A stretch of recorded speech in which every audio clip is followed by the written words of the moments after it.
তা আপনার কুলবৃত্তি কি? আমরা বৈদ্য,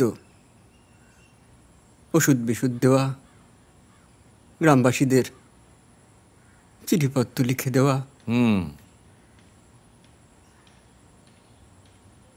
তা আগুনটা লাগলো কি করে হঠাৎ?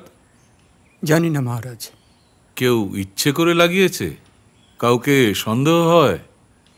আমি গরিব ব্রাহ্মণ, নিজের লেখাপড়া নিয়েই থাকি। আমার সঙ্গে কেউ শত্রুতা করতে যাবে কেন? লেখাপড়া মানে অধ্যাপনা? আপনি কি বিদ্যা শিক্ষা দেন? বিলোবার মতো বিদ্যা আমার নেই মহারাজ, তবে ব্রাহ্মণ তো চর্চাটা এখনো আছে। শখই বলুন বা। তা আপনার শখটা কি নিয়ে?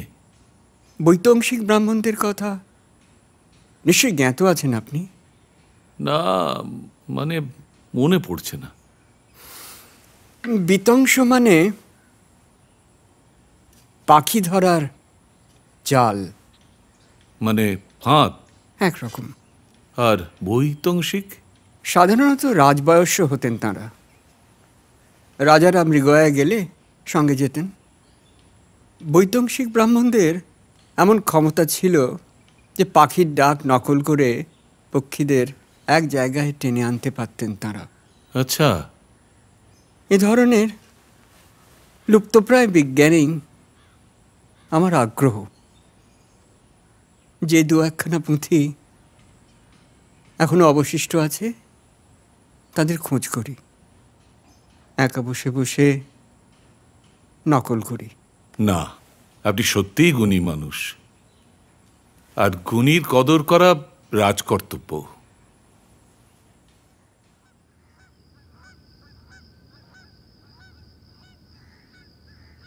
এরা কি আসছে না ফিরছে?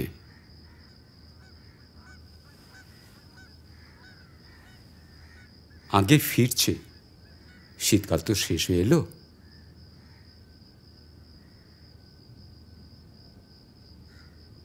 একবার দেওয়ান সাহেবকে খবর পাঠান তো, বলুন বিলেতে কুমার বাহাদুরকে যে তার পাঠানোর কথা বলেছিলাম সেটা করেছেন কিনা। আগে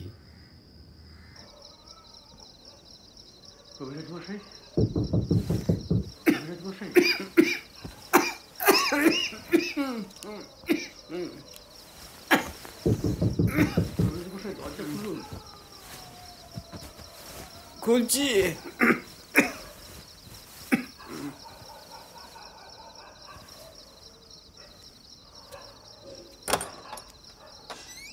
মহারাজ খুব অসুস্থ, আপনাকে ডেকে পাঠিয়েছেন।